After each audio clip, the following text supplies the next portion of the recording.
네, 안녕하십니까. 깡세클럽 강재훈입니다.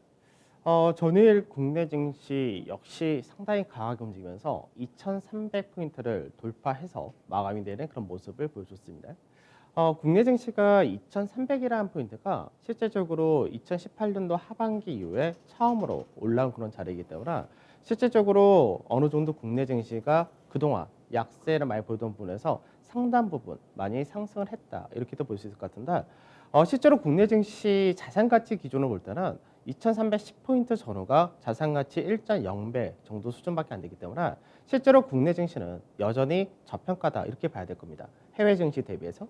사실 이제 국내 증시가 지난 10년 동안에 자산가치 1.0배를 사실 크게 넘기지 못했던 그런 과정이 여러 번 있었는데 그동안 국내 증시가 워낙에 저평가받던 부분이 최근 들어서 이제 어느 정도 최소한의 이제 저평가는 해소했다 이렇게도 볼 수 있을 것 같은데 이제 어떻게 보면 국내 증시가 실제적으로 경제적인 부분이라든 여러 가지가 다른 국가들, 다른 기업들에 비해서 확연하게 좀 더 선방한다라는 부분이 있다는 부분에서는 이견이 나타날 수 없다라고 생각이 들고 있고 그러고 나서 이제 시장에서 제가 뭐 워낙에 시장에서 장기적으로 워낙 큰 그림을 말씀을 드리기 때문에 시장 자체에 대한 앞으로의 전망 자체도 뭐 굉장히 좋다라는 부분은 변동이 없을 것 같습니다.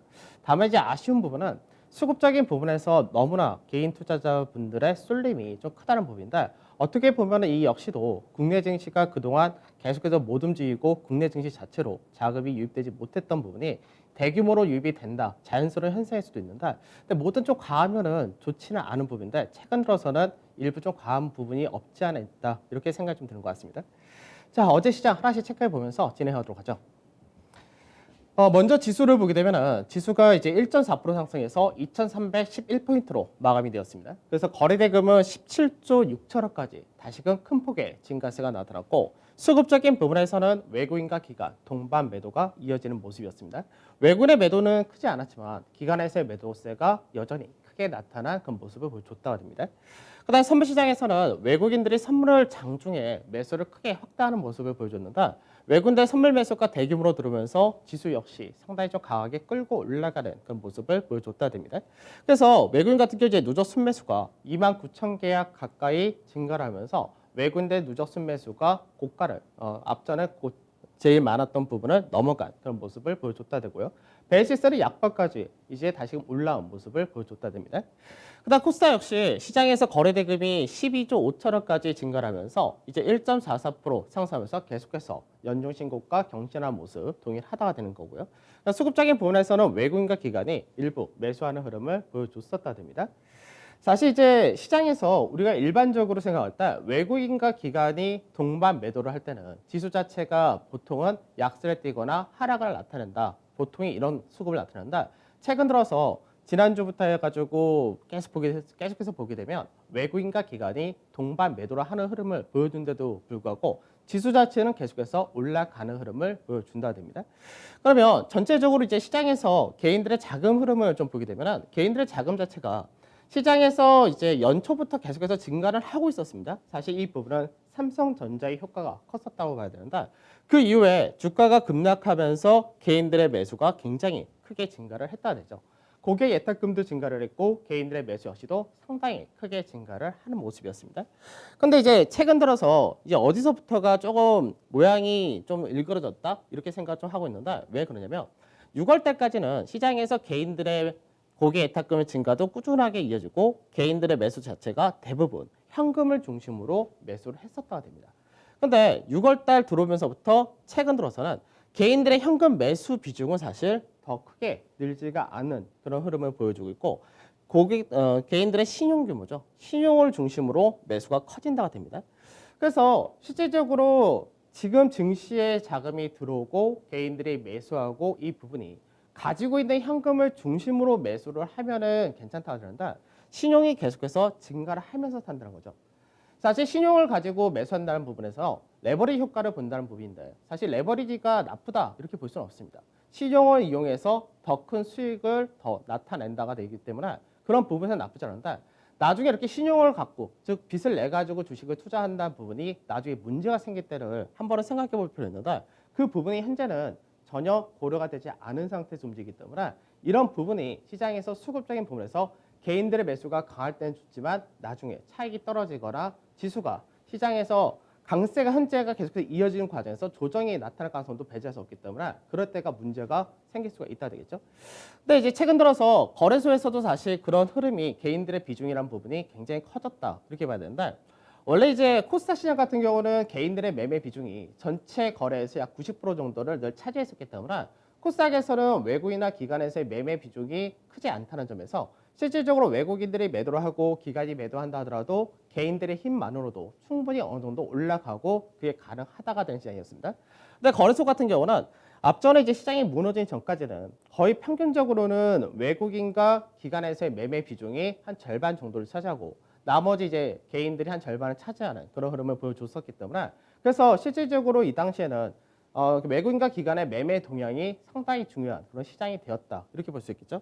근데 이 부분이 계속해서 증가를 하면서 6월 달까지는 이제 거의 60%대 중반까지 올라가는 흐름을 보여줬었다 됩니다. 그래서 전체적으로 60%대 중반까지가 6월 달 시장이었습니다. 7월 달 들어오면서부터 개인들의 매매 비중이 너무나 커진 거죠. 그러다 보니까 앞전에 만기라든지 이런 특징적인 일이 있었을 때를 제외하고는 70%대를 보여주다가 최근 들어서는 거의 80%대까지도 나타나고 어제 같은 경우도 76%가 넘어가는 흐름을 보여준다 됩니다. 그러니까 지금 어떻게 보면은 거래소 역시도 코스닥처럼 개인들의 유동성 힘으로 시장이 움직인다 이렇게 봐도 사실 과언이 아니다. 어제도 마찬가지죠. 시장에서 정부에서의 그린 뉴딜 관련된 펀드를 조성할 것이다 이런 얘기가 나왔는데 그 부분에 2차 전지에서의 강세를 나타난다 되고 그 다음에 뭐 제약 쪽에서 한미그룹이 기술 수출을 했던 부분이 제약 쪽 전체적으로 또 강세를 띠고 이런 모습이 나타난다 되죠. 그러다 보니까 시장의 모멘텀에 따라서 굉장히 강한 상승을 보여주긴 하는데 시장에서 사실 지수 자체는 앞으로도 갈 자리는 무지무지 높다 이렇게 말씀드리는데 꼭 오늘이 아니어도 꼭 내일이 아니어도 실질적으로 주식을 우리가 투자할 수 있는 기간은 늘 굉장히 많습니다. 근데 오늘 안 사면 안 된다는 형태로 굉장히 강하게 산다라는 부분은 시장에서 지수 자체는 과열이 아니지만 종목별로는 과열이 일부는 굉장히 좀 강하게 나타난다는 부분 좀 체크를 해야 되지 않을까 그렇게 생각이 듭니다. 자, 해외 증시 보도록 하죠. 해외 증시에서는 중국 같은 경우는 소폭의 강세로 마감되었다 되죠. 그래서 중국 같은 경우는 시장에서 최근 들어서 외국인들의 매수가 들어왔다 나갔다 반복이 되는 케이스인데 어제 같은 경우 약 3억 위안 소규모의 매수가 들어왔다 정도 되고요.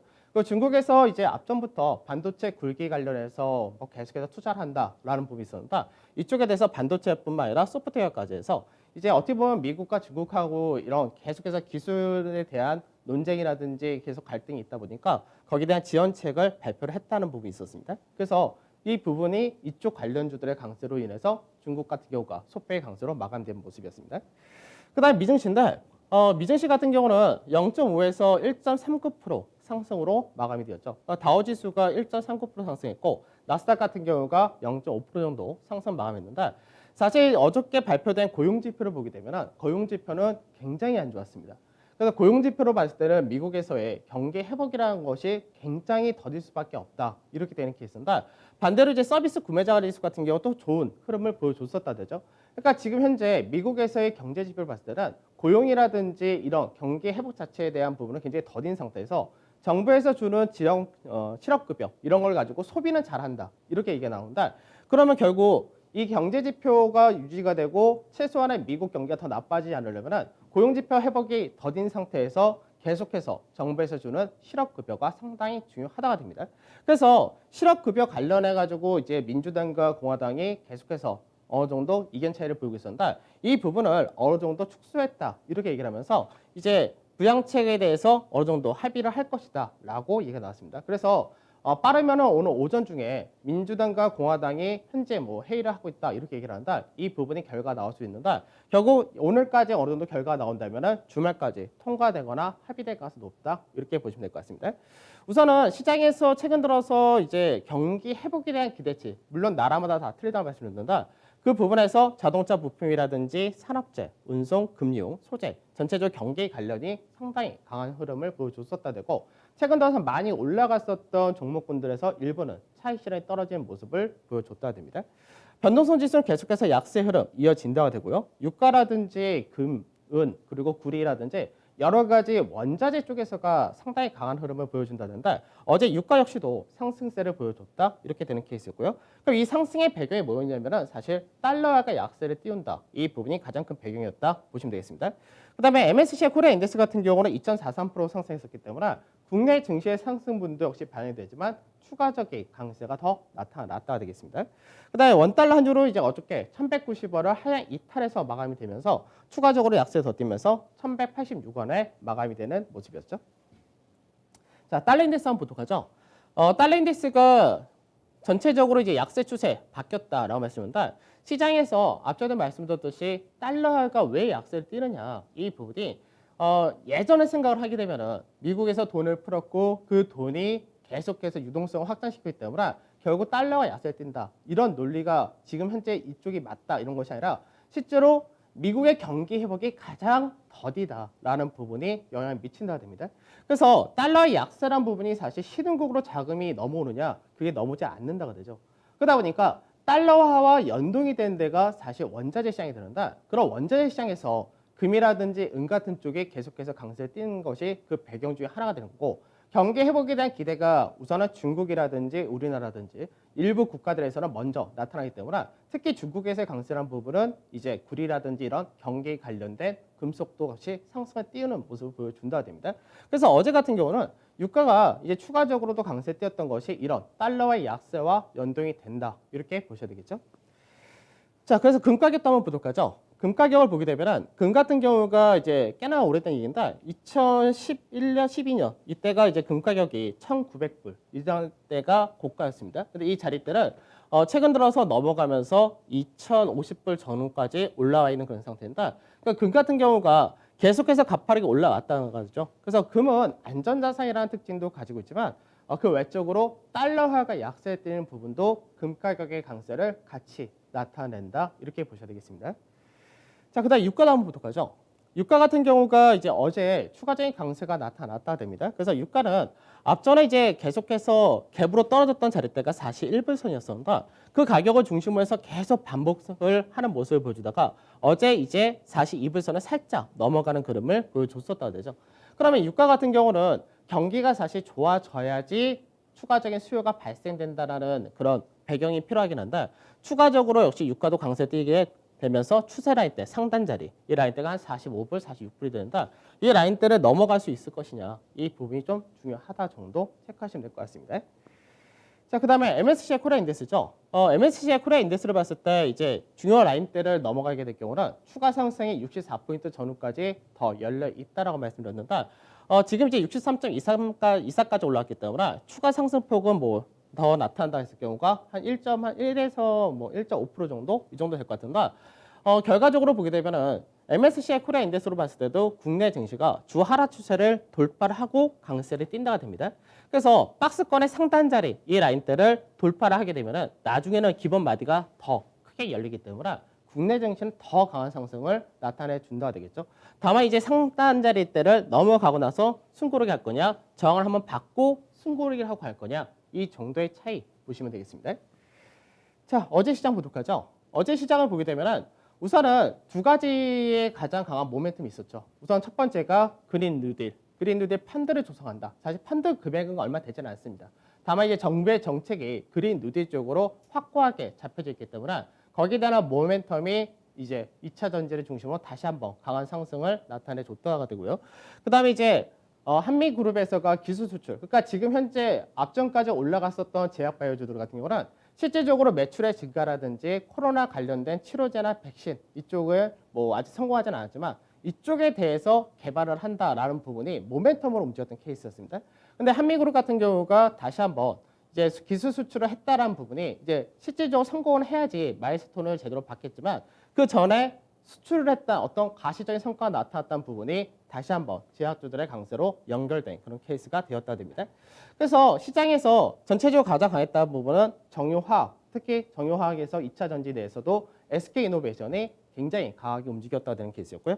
그다음에 제약 쪽에서는 마찬가지로 한미그룹이 둘 다 뭐 한미그룹주들이 다 상한가를 가는 모습을 보여줬고 그 외적인 계속해서 신약 개발을 하고 있는 제약사들을 중심으로 강세가 나타났다 됩니다. 그 외적으로 이제 의류 같은 경우는 이제 바닥권에서 올라오는 그런 케이스였고요. 증권은 뭐 실적이 워낙에 좋았었기 때문에 그대로 강세로 마감된 모습. 그래서 전체적으로 이들이 다 강세를 띄우면서 지수를 돌파하는 흐름을 만들고 그 외적으로 이제 IT라든지 뭐 시총이 높았었던 은행이라든지 이런 쪽 오히려 시장 대비해서 약세를 띄는 모습을 보여줬었다 됩니다. 자, 수급을 보도록 하죠. 수급을 보면은 이제 삼성 SDI, 그다음에 SK이노베이션, 포스코케미칼, 바로 2차 전지 관련 이쪽에서가 강하게 동반 매수 들어왔고 삼성바이오로직스라든지 세트리온 같은 제약바이오 역시 동반 매수 강하게 들어온 모습을 보여줬다 됩니다.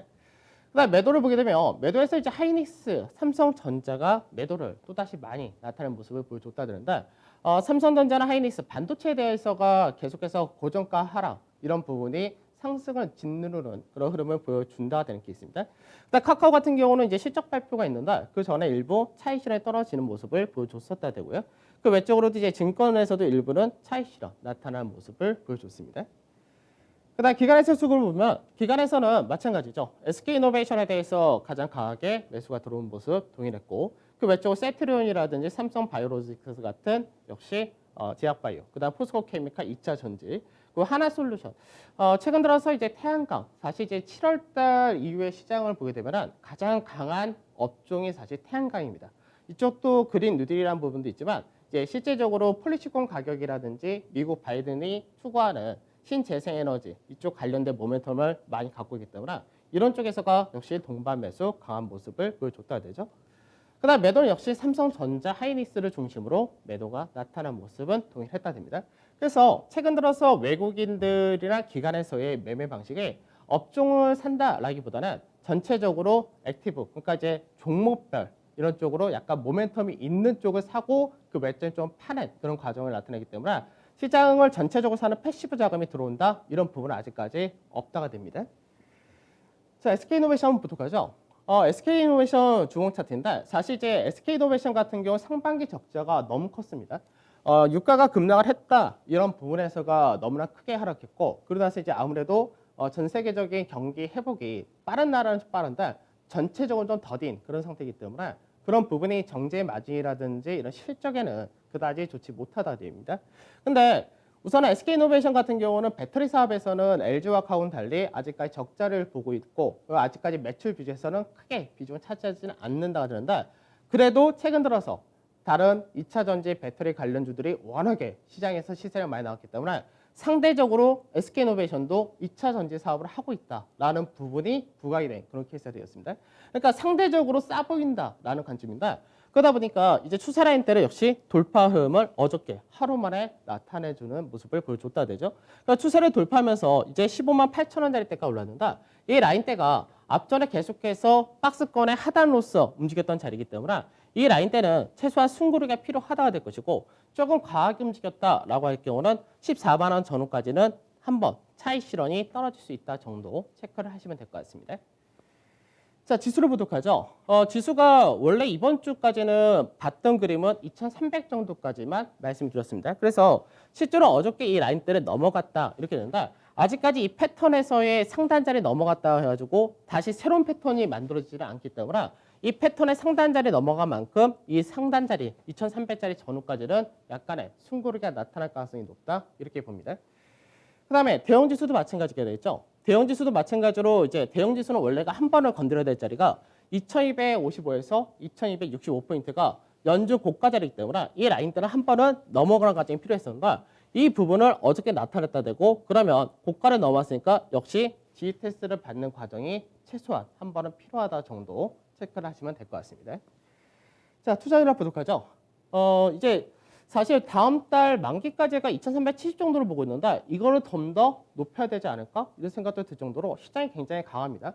근데 좀 아이러니한 부분이 뭐냐면 사실 저도 아침마다 이제 투자 전략하고 한 주간의 전략, 그다음에 한 달간의 전략 이런 것들을 말씀드리는데 사실 전략보다 시장이 더 빠르고 더 강하게 움직인다고 됩니다. 그래서 최근 들어서 증권사 리포트도 다 마찬가지인데 종목에 대한 리포트나 이런 것들도 대부분이 강세를 띄고 나서 후행적으로 움직인다 되죠. 그만큼 시장이 굉장히 빠르다 이렇게도 볼 수 있는 그런 케이스인데 그만큼 개인들의 열기가 또 굉장히 강하다 이렇게도 볼 수 있을 것 같습니다. 사실 주식이 시장은 굉장히 깁니다. 주식은 1년 내도록 이제 공휴일 빼고는 다 열리게 되고 올해 안 한다 하더라도 내년, 내후년 국내 증시는 굉장히 좋을 수밖에 없다로 그렇게 전망하는데 꼭 오늘 다 사야 될 필요는 없는데 이거는 사실 마인드적인 부분이 좀 많이 필요하다라고 생각합니다. 사람들이 투자를 할 때 이제 관건이 뭐냐면 지금 현재 2차 전지가 너무 세니까 이쪽을 지금이라도 쫓아가야 된다라고 쫓아가시는 분들 계실 거고요. 그렇지 않고 그 외적인 쪽에서 나는 괜찮다라고 하시는 분도 계실 겁니다. 근데 실질적으로 7월 달 이후부터의 상승을 볼 때 아까도 말씀드렸듯이 가장 강세를 많이 띄었던 업종은 실제로 정부 정책 모멘텀이라든지 뭐 바이든이나 이런 신재생 쪽에서가 더 강세 띄었고 그 다음에 2차 전지, 자동차 거의 비슷비슷하다 되는데 어느 쪽을 선택하느냐는 투자자의 몫입니다. 다만 시장에서 제일 중요한 거는 내가 투자를 하는 데 있어서 너무 분위기에 휩쓸릴 필요는 없다는 부분인데 사실 그런 부분은 딱 지금뿐만이 아니라 그 이후도 상당히 중요하기 때문에 그런 부분은 한 번씩 생각을 하시면서 움직이시는 게 좋을 것 같습니다. 그다음에 이제 중국 같은 경우는 뭐 거의 변동이 없는데 지금 이제 15일이죠. 다음 주가 될 텐데 다음 주에 미중 간의 앞전에 합의했던 부분에 대한 어느 정도 보고서 발표라든지 다시 한번 협상이 남아 있습니다. 거기서 무슨 말이 나올 거냐 그런 부분이 조금 주의를 한다 정도 보시면 될 것 같고요. 그다음에 미국에서 부양책 협상이 이제 금주 안에는 처리가 된다 쪽으로 거의 지금 발표가 되고 있는 상태인데 사실 이 부분은 제가 앞전에 말씀드렸듯이 이 부분은 이미 시장에서 이걸 가지고 시장이 버텼었기 때문에 실제로는 부양책이 통과될 경우는 호재 소멸이 된다라고 말씀드렸습니다. 그래서 호재 소멸이 돼가지고 차익 신호 떨어질 거냐 이 부분도 사실 있는데 이게 미증시도 마찬가지로 업종별 종목별로 차이가 좀 클 것 같습니다. 그래서 실질적으로는 미증시는 우리 국내하고 달리 밸류 부담을 굉장히 많이 갖고 있기 때문에 여기선 차별화가 좀 필요하고 실제로 이제 어제도 미 연준 의장이 얘기했듯이 연준 부의장이 얘기한 건데 미국의 경기가 빠르면은 내년 말쯤이면 다시금 정상화가 될 것이다. 그러니까 지금 현재 미국의 경기 회복이라는 부분이 상당히 더디다는 겁니다. 그래서 미증시가 강세에 뛴다는 부분에서는 제한이 되는 것이 맞다고 생각하는데 오히려 중국이라든지 국내 같은 차별화가 되는 것이 더 중요하다고 봅니다. 그래서 결국 이제 회복 속도에 따른 차별화는 더 이어질 수밖에 없고 이런 부분에서 국내 증시에 대한 긍정적인 전망은 동일하다라고 보시면 될 것 같습니다. 다만 업종별 종목별로 조금 과열이냐 아니냐 이 부분 정도가 있겠죠. 자, 그래서 국내 증시 같은 경우는 이제 전체적으로 똑같습니다. 시총 최상위가 강세 뛰거나 아니면 그 외적인 경기 관련이 강세 뛰거나 이거는 뭐 둘로 나누면 언택트냐 컨택트냐 이렇게도 얘기할 수 있고 반대로 정부 정책 모멘텀이 좀 더 강한 쪽이냐 아니냐 그렇게도 볼 수 있을 것 같습니다. 그래서 프로그램이 들어온다 할 경우는 전반적인 강세가 나타난다. 이것도 동일한 케이스고요. 그래서 오늘 같은 경우는 어제 미증시를 봤을 때를 보면은 오늘은 이제 2차 전지라든지 이런 언택트 쪽보다는 물론 카카오 실적이 또 어떻게 나올지 봐야 되겠지만 그쪽보다는 전반적인 경기 관련 쪽이 강할 가능성이 높다라고 보시면 되겠죠. 그래서 2,300이라는 자리 때는 현재 넘어간 상태인데 그래도 이번 주까지는 2,300 전후로 마감되지 않을까 이 부분 동일할 것 같습니다. 코스닥은 이제 계속해서 저점이 높아지겠죠. 그래서 코스닥은 800포인트가 이탈할 경우가 주의를 하면 된다. 똑같고 아까도 말씀드렸듯이 개인들의 매매가 현금을 중심으로 하면 좋은데 너무나 최근 들어서의 7월 달부터의 매매는 대부분 신용을 중심으로 산다는 부분. 그래서 신용이 많은 종목은 어느 정도 주의를 꼭 하셔야 될 것 같습니다. 그다음에 자동차라든지 부품, 특히나 어제 미증시에서는 자동차보다는 자동차 부품이 더 강한 흐름을 보여줬었다 되고요. 뭐 증권이나 의료 디스플레이 쪽도 계속해서 패널 가격이 증가를 하거나 수요가 증가한다 이런 얘기가 나오죠. 산업재 쪽 유가가 올라갔던 부분에서 산업재 역시 체크하시면 될 것 같은데 전반적으로 경기 관련주가 좋지 않을까 그렇게 전망이 됩니다. 자, 비가 많이 오는데 어느 정도 이제 그런 피해가 없으시면 좋을 것 같고 주식시장은 뭐 여전히 좋다라고는 하는데 시장에서 경계를 늘 하면서 가시면 될 것 같습니다. 저는 내일 찾아뵙도록 하겠습니다. 감사합니다.